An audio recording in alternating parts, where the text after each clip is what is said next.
ये मेरे 2 अडेनियम्स हैं जिसकी कि मुझे रिपोर्टिंग करनी है। और ये देखिए फ्लावर्स भी खिले हुए हैं। तो रिपोर्टिंग क्यों करनी है, चलिए आइए जानते हैं। Hello friends, welcome back to my YouTube channel Sinha's garden and blogs. तो फ्रेंड्स, कैसे हैं आप सभी लोग? आई होप कि आप सभी लोग ठीक ही होंगे। ये वाला जो अडेनियम का पॉट है ये पूरी तरह से फट गया है। और ये जो है अडेनियम है ये कटिंग से लगा हुआ है, लेकिन पिछले साल इसकी मैं रिपोर्टिंग नहीं की थी, इसी पॉट में छोड़ दी थी। तो ये देखिए पॉट इसका बुरी तरह से फट चुका है। इसके रूट्स भी ये देखिए इस तरह से बाहर आ रहे हैं। प्लास्टिक पॉट तो कमज़ोर होता ही है, 2-3 साल बाद ये ख़त्म हो ही जाता है धूप वगैरह से। और बारिश में अडेनियम की रूट्स की ग्रोथ भी काफ़ी होती है, जिसके कारण भी पॉट फटने लग जाता है। और दूसरा ये है, तो इसकी भी मुझे रिपोर्टिंग करनी पड़ेगी, क्योंकि इसका भी जो क्यूडेक्स है नीचे से इसके रूट्स जो हैं बाहर आ रहे हैं। पॉट भी टेढ़ा मेढ़ा हो गया है और कहीं कहीं इस तरह से उठा हुआ देख रहे होंगे, और नीचे में तो फटना भी स्टार्ट हो गया है। ये देखिए इस तरह से इसके रूट्स बाहर आ रहे हैं और पॉट भी फट रहा। तो इसकी रिपोर्टिंग मुझे अभी करनी पड़ेगी। और इस बार फरवरी मार्च में मैंने रिपोर्टिंग नहीं की थी, तो इसको भी अब मुझे बाहर निकालने हैं। तो इसको तो मैं ऐसे ही निकाल लेती हूँ, क्योंकि ये पॉट ऑलरेडी पूरा ख़त्म है। तो प्लांट को मुझे इसको डिस्टर्ब नहीं करना है, तो इस तरह से निकाल लेते हैं। ये देखिए इस तरह से ये पूरा टूटा हुआ ही है, तो ऐसे पहले मैं निकाल लेती हूँ। ये देखिए इस तरह से मैंने निकाला है। ज़्यादा हिलाने में मिट्टी वगैरह गिर जाएगी। देखिए ये कटिंग से लगा हुआ प्लांट है, और थोड़ा थोड़ा दिख रहा होगा इसका रूट जो है किस तरह से बना हुआ है। ये रूट काफ़ी डेवलप किया है, रूट मोटा हो गया अंदर में। इस तरह से कोडेक्स नहीं बनता, लेकिन रूट इसकी ऐसे बनती है। फिर धीरे धीरे इसकी रिपोर्टिंग करते हैं तो ऊपर करते जाते हैं ना, तो फिर ये भी पूरा मोटा होने लग जाता है इसका भी। लेकिन एकदम इस तरह से नहीं बन पाते हैं, लेकिन रूट को फिर धीरे धीरे हमें ऊपर करना ही पड़ता है। तो ये देखिए इस तरह से है, और ये रूट यहाँ पे देखिए इस तरह से है। देखिए टूटा तो नहीं ना है। इस तरह से यहाँ पे कपड़ों में ये फंसा हुआ, काफ़ी रूट बढ़ा हुआ। तो अब इसमें देर बिना किए हुए मुझे रिपोर्टिंग करनी है। और ये सॉइल मैंने इसके लिए बना कर रख लिया है। तो सैंड की मात्रा इसमें लगभग 70% है। 20% सिर्फ गार्डन सॉइल है, 10% मैंने इसमें कंपोस्ट डाले हैं। क्योंकि बारिश के दिनों में अगर आप रिपोर्टिंग करते हैं तो सैंड की मात्रा ज़्यादा मिलाएं। थोड़ी सी मैंने साफ का फंजीसाइड्स मिलाया है, और कोई भी केमिकल फर्टिलाइज़र इसमें मैंने नहीं डाला है, क्योंकि अभी तो हमें रिपोर्टिंग के कुछ दिन बाद तक इसको नीचे रखना, फिर बारिश में ही रखना। तो बारिश में ऑलरेडी नाइट्रोजन वगैरह की मात्रा काफ़ी होती है। और अगर आप केमिकल फर्टिलाइज़र देना भी चाहते हैं तो 15 से 20 दिन के बाद ही इसमें कुछ डालें, जैसे कि डीएपी वगैरह डाल सकते हैं। और नहीं तो फिर आप डालें। डीएपी से ये होगा कि इसका जो रूट्स का ग्रोथ है वो होगा, तेज़ी से होगा। और फ्लावरिंग के लिए आप इसमें कोई भी पोटास युक्त फर्टिलाइज़र डालें। तो ये देखिए इस तरह से मैंने इसको पॉट में लगा दिया है। और ये देखिए साइड साइड से इस तरह से जो मिट्टी मैंने बनाई थी इसके लिए वो डाल दे रही हूँ। और इस तरह से कोई एयर पॉकेट ना रह जाए, इसलिए मिट्टी को थोड़ा दबा दें, हल्का हल्का हाथ से प्रेस कर कर, और पॉट को भी थोड़ा सा डुलाएं। तो अच्छे से ये प्लांट मतलब खाली अंदर में नहीं रहना चाहिए, नहीं तो फिर वहाँ पे पानी होल्ड होगा, जिससे इसके जो रूट्स हैं ख़राब हो सकते हैं पानी से फिर धीरे धीरे।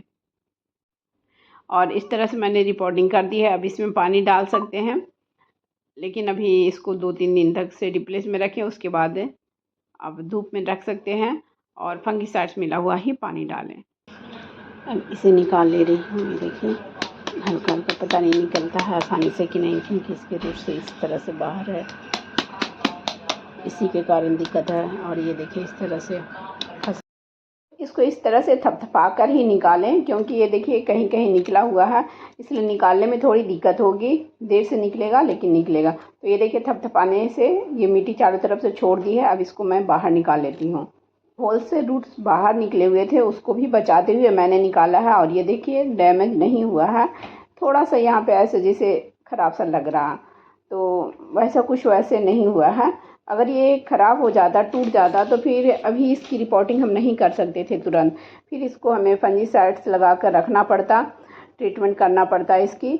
और ऐसे है कि अभी हम इसको निकाल कर ऐसे ही रिपोर्टिंग कर देंगे बिना डिस्टर्ब किए।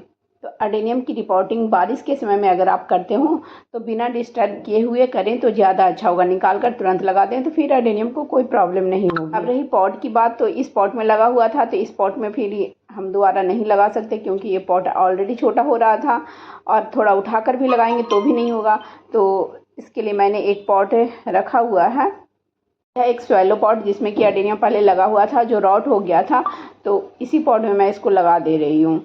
ये देखिए, थोड़ा जैसे कि ये नर्सरी पॉट था तो थोड़ा सा डीप होता है, ऊंचाई इसकी लगभग 6 इंच के आसपास। ये थोड़ा ऊंचा हो जाएगा क्योंकि इसमें अभी हमें नीचे में डिग्री वगैरह कुछ कुछ डालने हैं, ईंट के टुकड़े वगैरह, और उसके बाद थोड़ी सॉइल भी डालनी है। उसके बाद प्रोसेस तो वही है, पहले होल्स को कवर कर लें, फिर नीचे में ये डिग्री वगैरह कुछ टुकड़े ऐसे रख लें, तो इसके कारण पानी होल्ड अंदर नहीं होता है, इसलिए डिग्री वगैरह रखना ज़रूरी है, या ईंट के टुकड़े वगैरह इस तरह से रख लें आप। अब इसके ऊपर जो सॉइल मीडिया मैंने बना रखी है वही डालेंगे, तो कम से कम 1.5 इंच के आसपास ज़रूर डालेंगे, क्योंकि आधा इंच के आसपास तो डिग्री वगैरह मैंने डाल दिए हैं, तो उसके ऊपर 1 से 1.5 इंच सॉइल मीडिया डालेंगे, क्योंकि थोड़ा तो नीचे में हमें सॉइल डालना ही होगा, तभी वो रूट्स जो है वो कवर होंगे। तो बारिश के दिनों में अगर रिपोर्टिंग करें तो थोड़ा इस तरह से हमें सावधानी रखना पड़ता है और तुरंत अगर निकाल कर आप प्लांट लगा रहे हो, अगर इसको हम कुछ दिन के लिए बाहर छोड़ेंगे तो इसके रूट बॉल को डिस्टर्ब कर सकते हैं। और अभी हम अगर तुरंत आप निकाल कर लगाना चाह रहे हो तो इसके रूट बॉल को ज़रा भी डिस्टर्ब नहीं करें। और बारिश के दिनों में रिपोर्टिंग करनी हो तो तुरंत प्लांट को निकालें और तुरंत इस तरह से आप लगा दें तो ज़्यादा अच्छा रहता है। लेकिन अगर रूट में थोड़ा भी डैमेज हो तो नहीं ऐसा करें। तो ये देखिए, इस तरह से मैंने लगा दिए हैं और इसका रूट डैमेज नहीं हुआ, लेकिन बाहर थोड़ा निकला हुआ था, इसलिए मुझे थोड़ा डर लग रहा था, इसलिए मैंने अलग से फंजीसाइड्स भी डाला है। और ये देखिए, जो मिट्टी मैंने बनाई है उसको मैंने मॉइस्ट कर लिया है, ये देखिए मॉइस्ट कर लिया है। और अभी पानी इसमें मैं नहीं डालूँगी, इसलिए मैंने मिट्टी को ही मॉइस्ट कर लिया है। मॉइस्ट का मतलब ये है कि मिट्टी को पूरा गीला नहीं कर देना, हल्का मॉइस्ट करना। सिर्फ गीली मिट्टी में हम रिपोर्टिंग नहीं करते हैं एडेनियम की। हल्का मॉइस्ट करने से ये होगा कि अभी हम इसमें 1-2 दिन तक पानी नहीं देंगे, 2-3 दिन तक, तो भी प्लांट डिस्टर्ब नहीं होगा, प्लांट अच्छे से चलेगा। क्योंकि अगर कहीं भी रूट वगैरह थोड़ा भी हल्का सा अगर डैमेज हुआ हो, डैमेज तो ऐसे नहीं हुआ है लेकिन थोड़ा भी हो गया हो, तो वो ठीक हो जाएगा। इसलिए मैंने हल्की सी मॉइस्ट किया मिट्टी को। तो इस प्लांट को भी उसी मिट्टी में रिपोर्टिंग करी हूँ जिसमें कि मैंने पहली वाली प्लांट को की है। तो केमिकल फर्टिलाइज़र इसमें तो कुछ भी नहीं डाला हुआ है। वही अगर हमें अब केमिकल फर्टिलाइज़र डालना भी है तो 15 से 20 दिन बाद आप इसमें पोटाश वगैरह डाल सकते हैं, क्योंकि अभी हमें फ्लावरिंग पे फोकस करनी है, अभी तुरंत नहीं। अभी तो हमने रिपोर्टिंग की है, तो 1 महीने बाद या 20-25 दिन बाद। तो ये देखिए, इस तरह से मैंने इसकी भी रिपोर्टिंग कर दी है। और ये देखिए, ऐसे भी इसको जब भी हम रिपोर्टिंग करते हैं तो 1 इंच ऊपर उठा कर किया जाता है, तो 1 इंच ही लगभग उठा हुआ है, यहाँ तक ये मिट्टी है। तो ये देखिए इतना। और अभी इधर मैंने थोड़ा ये गड्ढा छोड़ा है, तो ये जो मिट्टी है पानी डालेंगे तो धीरे धीरे ये मिट्टी जो है धुलेगी और धुल धुल कर इसमें आ जाएगी, और ये जो छोटे छोटे जो रूट्स हैं वो धीरे धीरे खुद ही सूख जाएंगे, तो फिर ये सही हो जाएगा प्लांट। और इसी में मैं नहीं लगा सकती थी, थोड़ा सा ये डीप पॉट है इसलिए ये थोड़ा ज़्यादा ऊपर उठा हुआ भी लग रहा होगा। ये मिट्टी का जो लेवल है यहाँ तक आ जाएगा, यहाँ तक, तो फिर ये सही लगेगा। उतना ज़्यादा इसकी मिट्टी जो है नहीं धुलेगी। थोड़ी सी ऐसे मैं और डाल देती हूँ, और मिट्टी को दबा कर ही डालें, मैंने दबा भी दिया है, ऐसे ऐसे दबाया हुआ है पूरा, इस तरह से 1 मुट्ठी। और मैं इधर से भी डाल देती हूँ, ये देखिए। और अब ये देखिए, अब ये जो मिट्टी है धीरे धीरे पानी पड़ेगा तो खुद से ये धीरे धीरे मिट्टी जो है यहाँ पर से ये छूटती जाएगी, तो धीरे धीरे इसका जो रूट्स बॉल है ये ऊपर अपने आप खुद ही मिट्टी हटती जाएगी।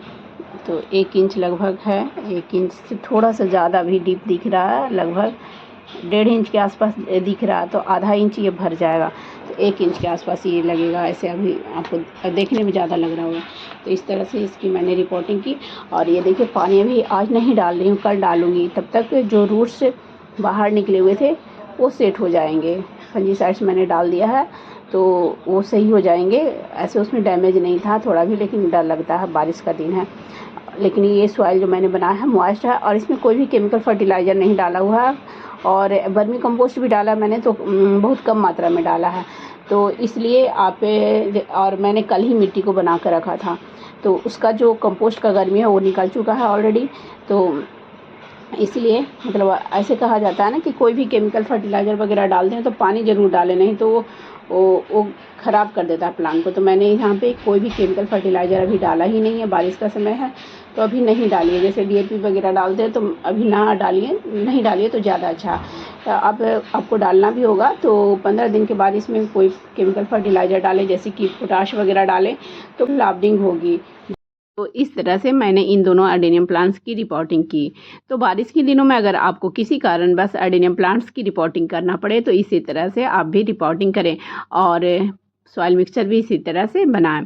तो और इन दोनों प्लांट की रिपोर्टिंग किए हुए 20-25 दिन भी हो चुके हैं, और मैं इसका अपडेट शेयर भी आप लोगों के साथ कर सकती थी, लेकिन वीडियो लंबी हो जाएगी इसलिए मैं अपडेट शेयर नहीं कर रही हूँ।